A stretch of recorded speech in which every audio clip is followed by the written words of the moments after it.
We're Hasani and Danielle Pettiford, and we're a real couple with real problems who almost called it quits. I was very frustrated. I became very disconnected, very jaded and cold. We have 4 children, going on 20 years of marriage, and we practice what we preach. Our mission, to change the way couples relate to one another and teach them the skills needed to improve the quality of their relationships. This is the Couples Academy Show. Well, good morning, everyone. Welcome to the Couples Academy Show. My name is Hasani. I'm Hasani. Who are you? Are you? We're going to do this again. Good morning, everyone. My name is Hasani. And I'm Lakeesha. And we are here to be with you this morning talking about relationships. We started a conversation on yesterday, how to reconcile after separation. And we're going to do part 2 of that because there's a number of other strategies and things that you need to do to ensure that you're moving back into a healthy space within that household, because in essence you want something different, you want something more, you want something better. And that's what we're going to talk about. A couple announcements before we get started. Next Saturday, September the 3rd. No, this is something different, Lakeesha. September is a busy month. We have our money masterclass for all of you moving forward members who you know that it comes with master classes quarterly throughout the year. And for all of our existing clients and those who are part of the community, there is a money masterclass. Now, what perfect timing. We've hit a recession. Things are going crazy. Prices are going up.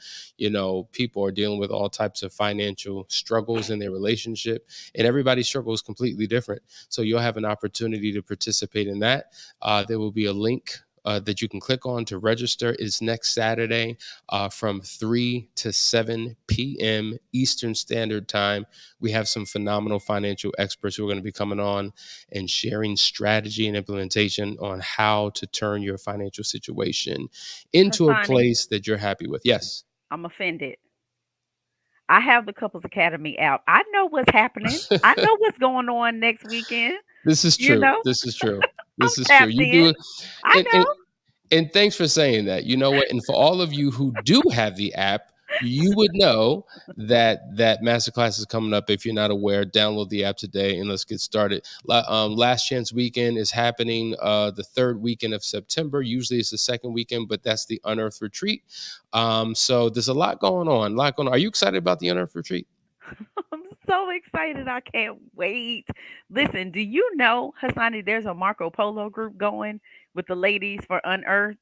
And when I tell you these ladies are going in, like we are already connected, we are already feeling like sisters. Like we all we need now is just to be occupying the same space. Like our hearts are already connected. So yes, I'm excited. I can't wait. It's going to feel like a reunion. And that's the one thing about it. Like, you don't have to wait till you get there to meet, because, you know, it's awkward and weird and strange. And who are you? And you know, this one's sizing you up and looking you up and down. And I don't know about this one and that person. But you're forming this relationship.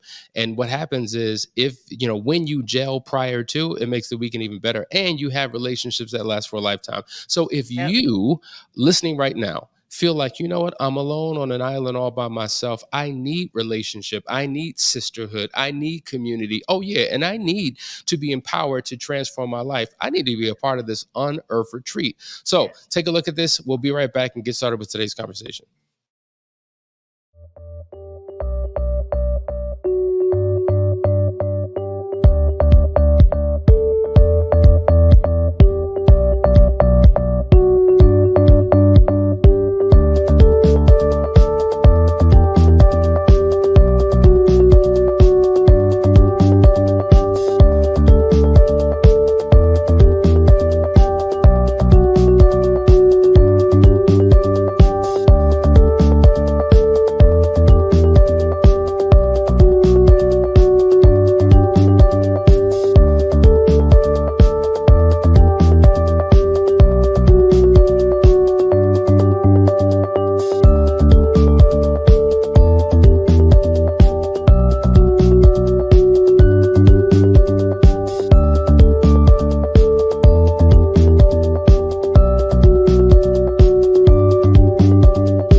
That's right. I'm excited about it, and I'm not even going to be there. So listen, guys, or gals, I should say, register today. I just want to acknowledge some of the people who are here. Daryl, good morning from South Carolina. Sandy, good morning from Maryland. Noku, I hope I'm pronouncing that correctly, from South Africa, one of my favorite places to be on the planet. I love that country. It's like my second home. In addition to a few other countries as well. Wherever you're from is my second home, folks, just so you know that. But listen, we're talking about how to reconcile after, or I'm sorry, how to reconcile, after separation. So we're going to dive right back into the conversation. One of the things that you want to make sure is happening in your relationship is that you don't take each other for granted, that you recognize each other's wisdom, each other's insight, each other's perspective. Because I think a lot of times we dismiss our spouse, like our spouse is valued for what they offer and what they bring the world everywhere else but in the household a lot of times. And the reality is, it's okay to seek advice from Yeah. your spouse. It's okay to get their perspective and their insight, because you may be surprised at how their perspective can help you in your situation. And that's the power of partnership. You Mhm. don't have to have an adversarial, competitive, opponent like relational dynamic in your household. I see a lot of times where couples are competing with each other, jealous of each other's success, and it's just like, this is crazy. The power of your spouse, speaks to your ability to properly select. So why would you not tap into their brilliance and their greatness? But when you begin to do that, especially when you're in a separated state, it's kind of like a reminder that, okay, maybe this thing can work, right? The partnership aspect of our relationship can begin to jive because we're leaning into each other instead of reaching in other directions, seeking advice from other people. So that advice piece is a huge thing, Lakeisha. I like the competition. Not against each other, but instead of it being team me, it's team we, right? So Yes, I like the competition. I like how, the whole one of the foundational principles and things that we strive for at Couples Academy is that you become a team, right? It's Hasani, you say this all the time. You're fighting for your last name, not your first name. So, correct. it's Team Hines over here, it's Team Pettiford over there. So it's us against the world. It's That's us right. competing against everybody else. People know, on a lighter note, people know when they come into our house, we get a good spades game going, or we getting something because we do game nights, and no You one let will beat people us. beat you up in spades in your own home. Nobody is beating me up in my own home. What are you talking about? I said it's Team Hines against everyone else. So no one comes into this home and beat us. Like, it's just not happening. But seriously, it really is about you guys finding the strengths that you have individually and putting those strengths together to create a solid team and a successful team. And the more we're fighting against one another, the more we're just going in circles and we're not reaching the goals and accomplishing what it is that we want to accomplish. So, asking for advice from each other, sometimes that's hard, I think, Asani, too, because if you've been rejecting the advice of your spouse for a really long time, it takes a certain level of humbleness It to come does. back and say, you know what? I should have been listening to you, and I'm sorry that I wasn't listening to you before. Please forgive me. I recognize your brilliance, and I want to capitalize on that. Let's put these two creative minds together and create something phenomenal and powerful. Absolutely, I totally agree. All right, there's a whole lot in here. Let's go to the next one. What say you? Okay, so like this is me all day long, compassionate and caring. Like this is something that I strive to be and do every single day. In fact, I had a devotional with my kids this morning and we were talking about like all this week we're talking about love. And we're talking about how we can love on someone else this week. Mm, Like, do something for someone else this week that is a sacrifice, right? And that takes caring, concern, that takes compassion for you to want to go outside of yourself, inconvenience yourself to do something for someone else. And for me, it's a perfect segue into the next point, which is when you are thinking that there's a possibility that we might be able to reconcile is if that spouse is still checking up on you. The reason why they check up on you is because they still care, because they do have compassion, right? So they're checking on you because they want to make sure you're okay. And I want to give you an example of a couple, one of my couples that I've been working with. They had separated, right? But the husband was still coming over, changing the light bulbs and making sure that the alarm system was working. And sometimes would take the trash out and still doing different things. Why? Because he was checking up on his wife and checking up on his kids and checking up on his family because he still cares, because he has compassion for her and his family. And that's a really good sign that you guys might be able to bring this thing back together. I think that last point is very important because, we have worked with a lot of couples who have been Mhm. separated for months to years, and literally there has been no conversation, no interaction. And it does make a spouse feel some type of way because guess what? Technically, we're still married. Right. And you don't know what's going on with me. You don't know what level of crisis I may be in. And so to check in just to say, hey, how you doing? Is everything okay? Check in with me relationally. But to your point, there are things that need to be done, possibly. There are financial responsibilities that still need to be honored. Like you're still married, you're just Mhm. in a different relational space within the confines of your marriage. So those responsibilities and those expectations still have to be really have to be honored and met. So I agree with you 1000%. And that kind of contributes to the next one we need we need to talk about. And here's the deal, guys. If you're considering reconciling, it is important that you sit down with your partner and you begin to establish certain goals of what it is that you want to accomplish as a couple. Those goals can be relational goals, of course, because you're trying to reconcile your relationship within the marriage, but Mhm. also spiritual goals and financial goals and goals for the children and goals of what life looks like beyond today. Like I hear a lot of people say, I just don't know what's going to happen. We'll see what life offers us. And I think that's a very passive, Passive. reactionary approach. And I think it doesn't serve you because if you're not intentional in going after what you want, then you're going to be a slave to your circumstances, and Mhm. that may not put you in the place where you ultimately want to be. And so, one of the things you don't wait to see what the future beholds. You create the future that you want, and you pull your future into your present. That's how you do it. And so I just think that if you don't have a clear roadmap, a blueprint, a plan, a course of action about how you move forward relationally, then you're going to slowly but surely creep into the same old patterns because you have no vision. The Bible says that where there is no vision, the The people people perish. perish. Likewise, where there is no vision, a marriage, a relationship will perish. So, what does life look like beyond today? If you don't have a clear understanding of what that is, I would suggest that you push pause on moving forward and define what that looks like and then begin to move forward. Last point. Like we say that I've probably said this 1,000 times.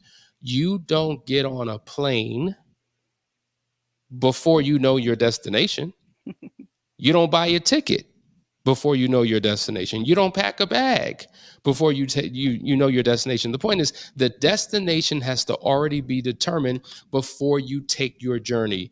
Now, you don't get in a car and just say, we just going to drive and wherever it takes us, it takes us. I mean, unless you're doing something leisure to connect. But generally speaking, you know where you want to go. Listen, I'm going down to Tampa for a little 3-day vacation. I'm going to Lakeesha's house. She gonna cook, she gonna clean, she gonna set it up right. We know where we're going, and then we get on the road and get there. We don't figure it out along the way. And relationally, we've been doing that for too long, and that's why we wind up in the same pit that we just got out of. You better have a plan if you come into my house. You better let me know. You better announce and let me know that you're coming so I can prepare for you. But I just wanted to add on, you're absolutely right. I 100% agree. Like, you can't live in this reactive state. We have to be proactive with what it is that we're doing. People are walking around every single day so stressed out, and oftentimes they're stressed because they're reacting to everything. But you can control some of this by creating goals and being proactive with what it is that you want to do. This is something that I do at the beginning of every single year with my husband. Like literally, we map out our individual goals, our marriage goals, goals for our kids, goals for our nonprofit. Like we map out everything because, like you said, without vision, the people perish. And the Bible also says, write the vision and make it plain. So we try to make sure that we do that at the beginning of every single year. So I love it. All right, Mr. Pettiford. One of the things that I know for sure is extremely important to you, besides goals, and it's important for me too, is to make sure that I understand. I Mm. have to make sure that I have understanding. Like I can't move forward if I don't have a plan, one. But also if I don't understand what is going on, it's difficult for me and I think most people to move forward if they don't understand what's going on in their relationship, in their spouse's mind. So if we're talking about reconciling, then we definitely have to understand each other's viewpoints. We have to understand where the other person's coming from. And when you say sit down and talk about goals, I think in that conversation also, we're discussing wants, wishes, desires. We're discussing expectations. So we need to have an understanding of those things so that, again, when you do come back together, everybody's on the same page and it's clear with what it is that we want from each other and we know exactly what we're working toward. Absolutely, I agree with that 1000%. I want to bring this next point up, and I want to kind of digress for a second because we have you here and you're the sex coach, and then we'll get back on track. But one of the things that's important that you want to have reestablished in your relationship is attraction, right? Hmm. Obviously, when you two came together, we say this all the time. When relationships are initiated by two things: physical attraction and emotional desirability. Hmm. And that usually is what you experience and feel in the beginning of a relationship, right? And then over the course of time, it becomes, normalized and, whatever. And so some people may lose the attraction for their spouse. And usually the attraction sometimes could be because you physically look different, but a lot of times it's because I'm not emotionally connected with you anymore. Yep. And until we reestablish this emotional connection, it's going to be hard being physically drawn to you. And I think this is important because I see two things happen. Number one, people who are separated with a purpose continue to come together sexually during that separation. So I want you to speak to that. Is that good? Is that bad? But then also, once a couple has decided to reconcile and move back into the relationship, it's a sexual drought because of other unresolved issues that they haven't properly addressed. And now there's no sexual tension, no sexual interaction with them at all. So you're dealing with two things: those who still continue to engage while they're separated, and even when those who come back into the household, they don't engage, even though they both may want to. There's like this internal break or resistance that's keeping them from doing that. So how do you speak into those two scenarios? Wow, like that's a loaded question. But I'm here for it. I love it. So, all right. So for the folks who are still attracted, that's awesome. That's great. That's a good sign. And for those who come together and, continue to engage in sexual activity, whatever it is, you're married. So, okay, cool. The only thing that I caution against is if you jump in and you haven't had a conversation, that can actually create more harm than good if you Mm, guys start back having sex and you have not had a conversation about what are we doing and where's this relationship going. If you guys agree that, you know what, we don't know what we're doing relationally, but I want some, you want some, we still married, let's do it. Okay, cool. That's fine too. But there needs to be a conversation. There needs to be an agreement because oftentimes one person will yield, right? One wants to have sex, the other one doesn't really because I'm unsure, I don't know what's going on, but they'll yield because of fear mm. that you may not come back, fear that you might cheat, fear that if I don't do it, then you're going to be mad at me. You're going to look at me different. But it's not really something that they want to do because they're not emotionally ready, and that can cause more harm again than good. So you want to make sure that you guys are on the same page if you do decide to engage. So for those of you who get back together and there's that drought, a lot of times that's because it's unhealed hurt, and there may be unforgiveness there that you guys have not dealt with. Why did you separate in the first place? Have you dealt with those issues?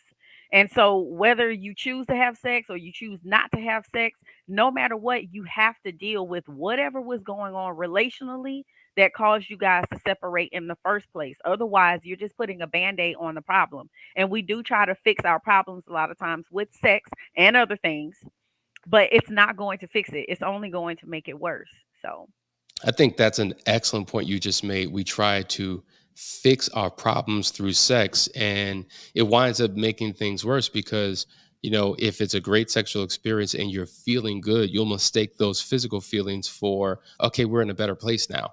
And right. these are the couples who crash and burn and it's like passion is a two-sided coin. On one side, oh my Mhm. God, all this passion. And because we have unresolved issues, now it becomes like "Arr," passion, and we're constantly going back and forth. And I can't trust this inconsistency. And what is this? And it makes you want to just tap out. But I Hasani, think what, also, hold on. yeah, You said something powerful there because you know what? Sometimes that also can turn into negative aggression in the bedroom. You're taking out your frustrations on your partner. This is a way where this can be harmful and not be a good thing. So, yeah. here's a great question for you, from Darlene. What if you come back together and when you're having sex, you know that there's some new activities going on that probably came from the relationship, I guess from the other relationship is in essence Mhm. what she's saying. Yeah, so Darlene, that's a conversation because you know what? Don't assume that it did. Don't assume that it didn't. It's a conversation. And this is where these conversations can get real tricky. This is one of those crucial conversations because if you're uncomfortable when you are engaging in any type of sexual activity with your spouse, that's a problem. And you guys have to address that. You have to talk about that. It could have come from that. It could have came from porn. It could have come, you don't know. There's all types of articles and things out there that people can read to educate them about different things that they can try and do in the bedroom. And let's be real, we have conversations sometimes with our girlfriends and with our guy friends, and they tell us things too that we might want to try and implement in the bedroom. So it's a conversation that you have with your spouse. And if it does actually come back that it came from some type of encounter that he had from his other relationship, then you let him know you're uncomfortable with that.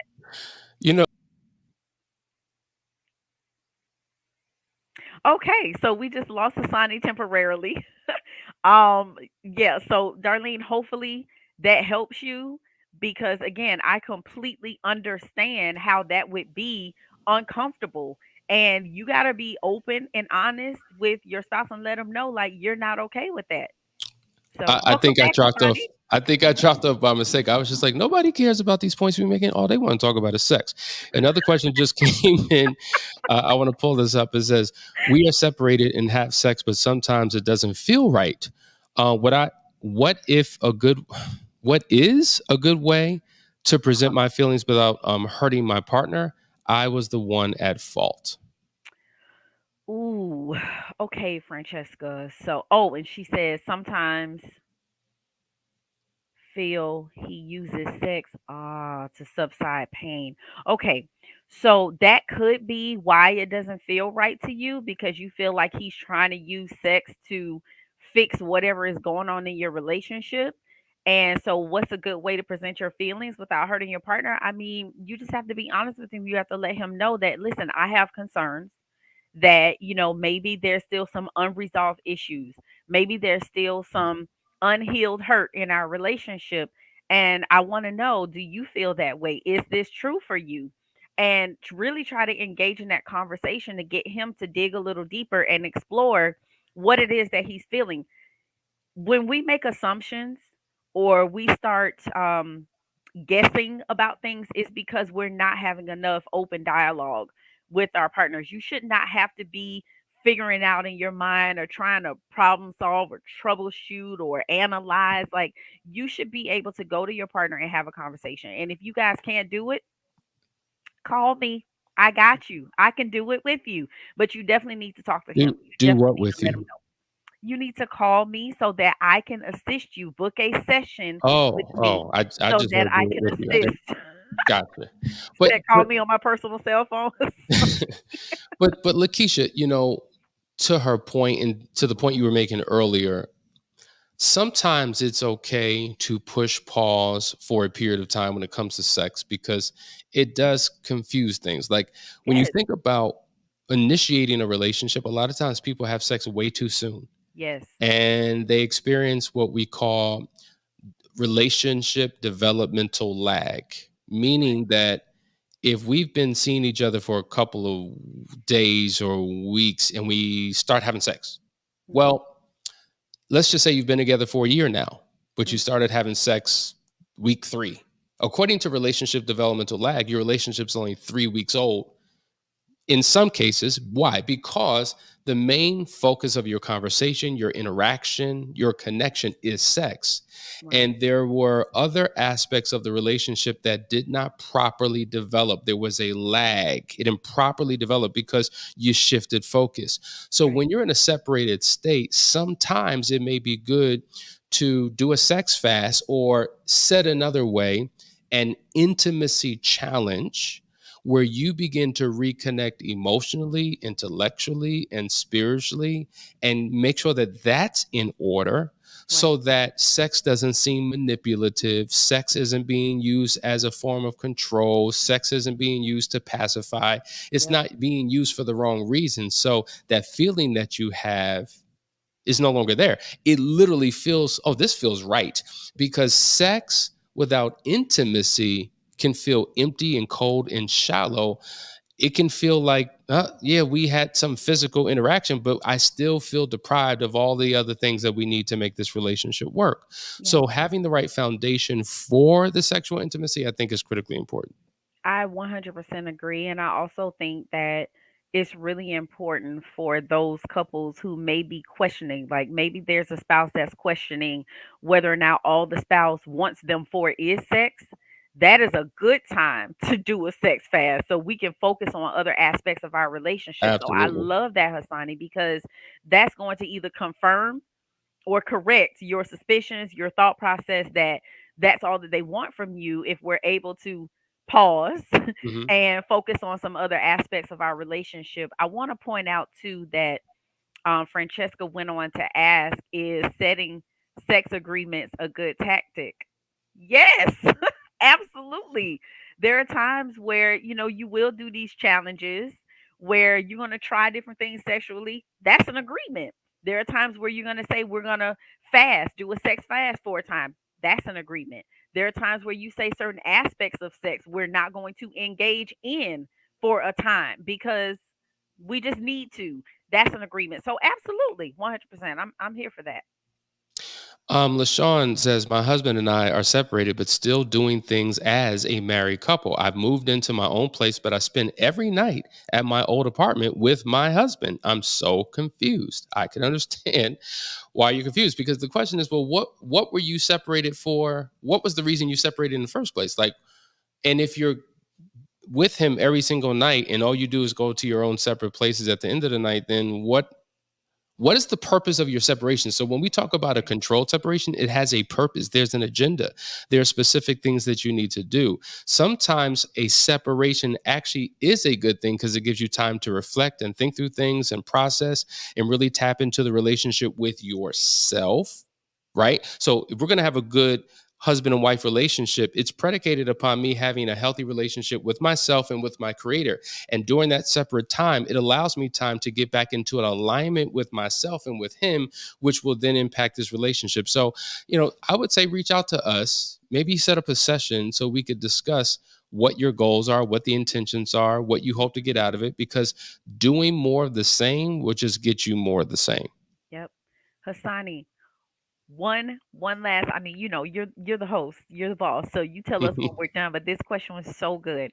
So Jay says, my spouse had an affair. We have decided to move forward and work on our marriage. Lately I don't feel like having sex with her because of her lack of showing up every day. Jay, this is common. It really is. You need to tune in to SOS next week, Tuesday, Mm. 9 p.m., where we are addressing withholding sex. So I really, really want you to check in next week because I got you. I got you next week. Listen, I love it. I appreciate the fact that people are chiming in on this particular topic. It makes me think that they're like, bump this relational stuff. We need to talk about They sex more. always want to talk about sex when I show up now. Because they know that you are the expert on that. Listen, guys, I hope you enjoyed what we had to share today. Tomorrow is relationship Q&A, Ask the Expert. So come prepared with your questions so that we can dive in deep. But until then, have a wonderful day, and we will see you in the AM. Take care.